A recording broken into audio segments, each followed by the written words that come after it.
Et bonjour, et me voilà de retour pour une nouvelle carte de l'oracle numérique, non, pardon, oracle de la numérologie, voilà, karmique. J'ai tiré une carte hier et donc on continue. Alors bien évidemment, celle d'hier, je l'ai mise de côté pour pas qu'elle ressorte, hein, ça serait, euh, on perdrait l'objectif de faire toutes les cartes les unes après les autres.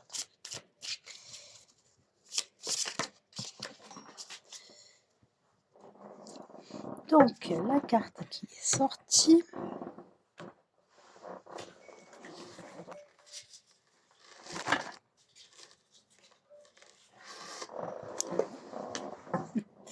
Voilà, je suis de retour. Nous avons la carte numéro 39, l'abandon.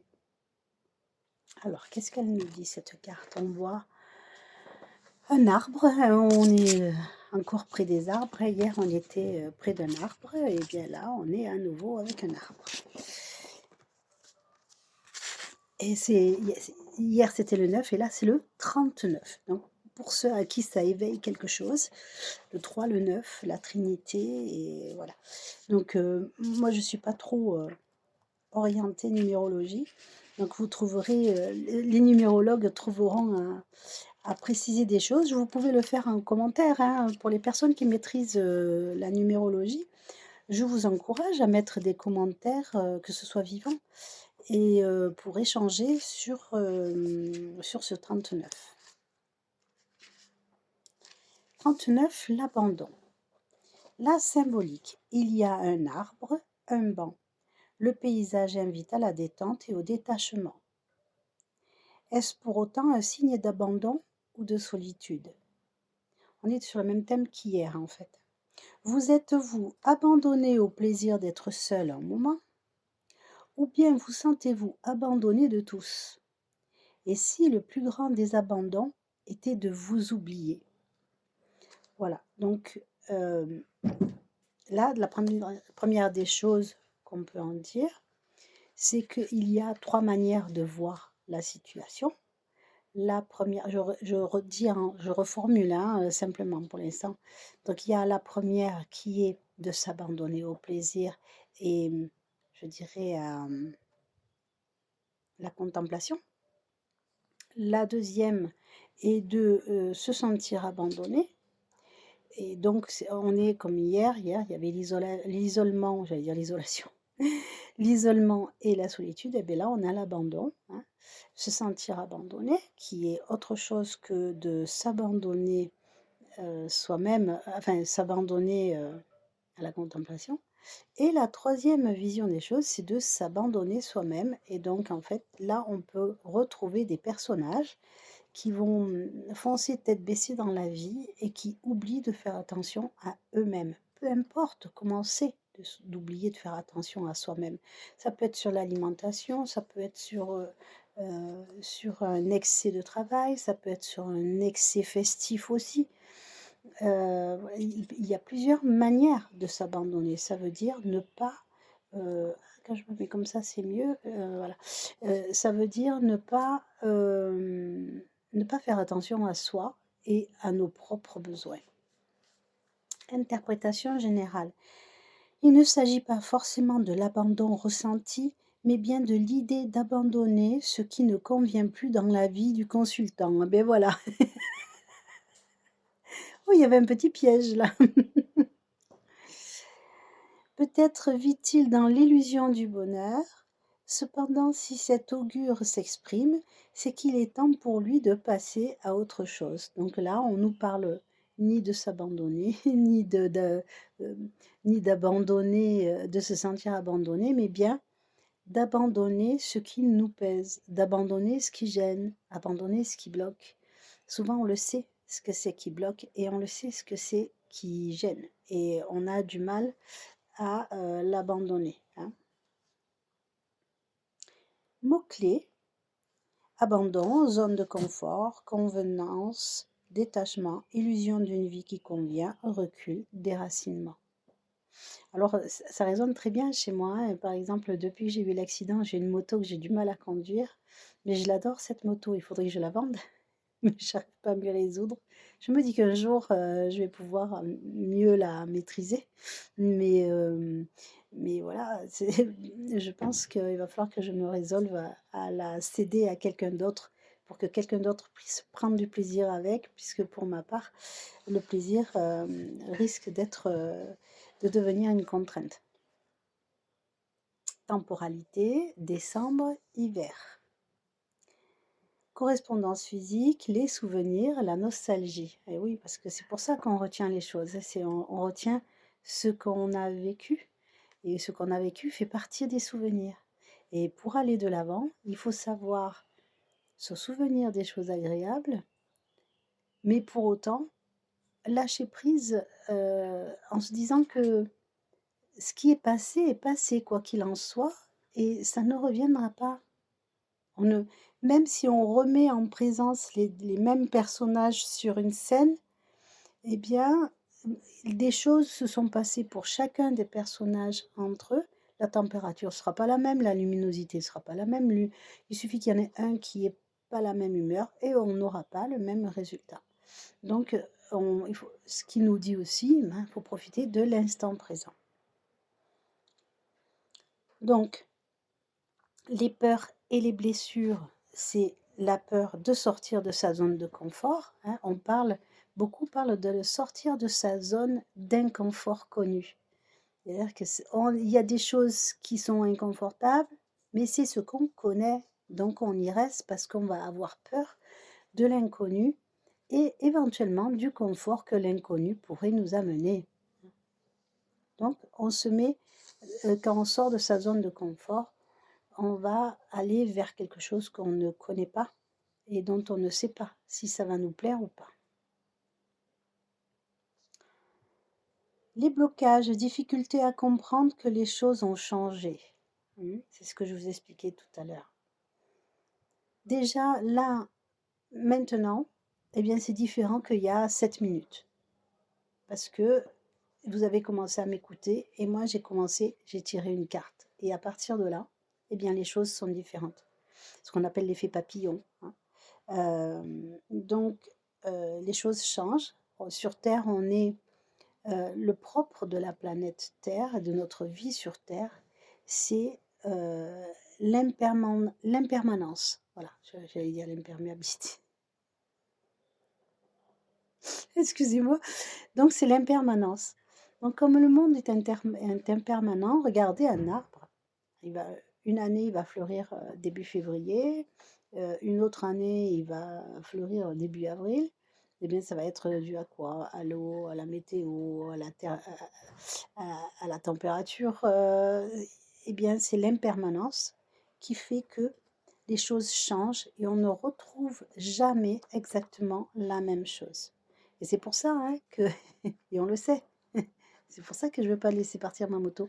Parce que je me dis, si après je vais mieux et que je veux en racheter une, ben je ne retrouve jamais la même. Hein, voilà. Même si je reprends la même, quelqu'un d'autre l'aura pilotée, elle aura évolué différemment. C'est aussi simple que ça en fait. Il faut profiter de l'instant présent. Au niveau du karma, durant de nombreuses incarnations, l'âme a vécu dans le sentiment que rien ne changerait jamais. Désormais, elle a compris que le changement ne peut venir que d'elle. Alors là, je reviens, on est dans l'abandon de quelque chose qui bloque. Et donc c'est vrai qu'il y a les choses qu'on voudrait voir rester les mêmes, ben elles changent, parce qu'on les laisse aller. Et les choses qu'on craint, les choses dont on a peur, qui sont relativement figées, par exemple, la personne qui, chaque fois qu'elle trouve un compagnon, se retrouve devant quelqu'un qui a un fort caractère, qui est à la limite du manipulateur, et elle va dire, ah là, à chaque fois c'est pareil, je tombe sur ce type de personnage. Et en fait, pourquoi? Parce que c'est elle qui ne change pas. Elle essaye de changer son choix, mais comme elle-même, elle ne change pas, elle n'abandonne pas une certaine posture qui la démontre, c'est comme si elle se mettait une cible au-dessus de la tête, genre elle est là, vous pouvez y aller. Donc, et c'est par le fait qu'elle ne change pas sa posture. Donc, là, ce qu'on nous prône, c'est l'abandon de certaines habitudes, l'abandon de certains blocages, de certaines idées, de certaines personnes, de certains objets, hein, d'un lieu d'habitation, d'un travail. Le travail actuellement, c'est ce qui est le plus, c'est le nerf de la guerre, parce que bien évidemment, c'est ce qui nous nourrit. Et à l'heure actuelle, c'est pas facile avec ce qu'on nous met au niveau des informations sur la récession. Ben, quand on voit bien, quand on fait les courses, eh bien, on voit bien que c'est plus cher. Donc on a peur de perdre son emploi. Et pourtant, il y a des employeurs qui n'arrivent pas à recruter. Donc, après, il faut peut-être avoir moins peur de perdre son emploi et d'un peu plus affirmer ce qu'on veut au moment de l'embauche et peut-être qu'on aura ce qu'on voudra. Donc, il va falloir changer de posture, abandonner un personnage, une histoire qu'on se racontait. Voilà, quand on joue des personnages, c'est qu'on se raconte des histoires. Et, euh, et donc, peut-être que l'abandon qui est demandé, c'est d'abandonner ce personnage, quelque part de s'abandonner presque un petit bout de soi-même, un petit bout de ce qu'on croit être soi-même. Mais peut-être que ce soi-même-là, c'est juste une carapace qui empêche le soi-même de sortir de cette carapace et de s'épanouir, et donc de trouver le bon compagnon, de trouver le bon travail, de s'épanouir dans son travail, ou tout simplement de changer les conditions de travail qu'on a sans changer de travail. Et oui, c'est possible. En changeant de posture, eh bien, automatiquement, l'environnement se modifie. Hein. C'est ce que je disais hier aussi sur la précédente vidéo. On est instigateur de nos propres changements. Transgénérationnel.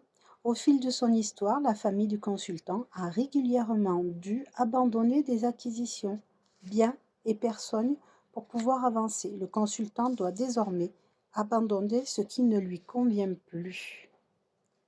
Donc on vous demande, on nous dit, si vous voulez vraiment, alors on ne nous dit pas faites ci, faites ça, attention, c'est si vous voulez atteindre l'objectif que vous avez, l'envie que vous avez, eh bien, il va falloir abandonner quelque chose.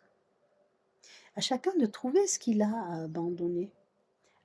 Vous savez, c'est le ballon, c'est la montgolfière pour monter, eh bien, on lâche les ballons.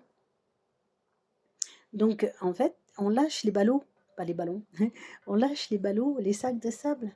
À vous de choisir quel sac de table il faut lâcher.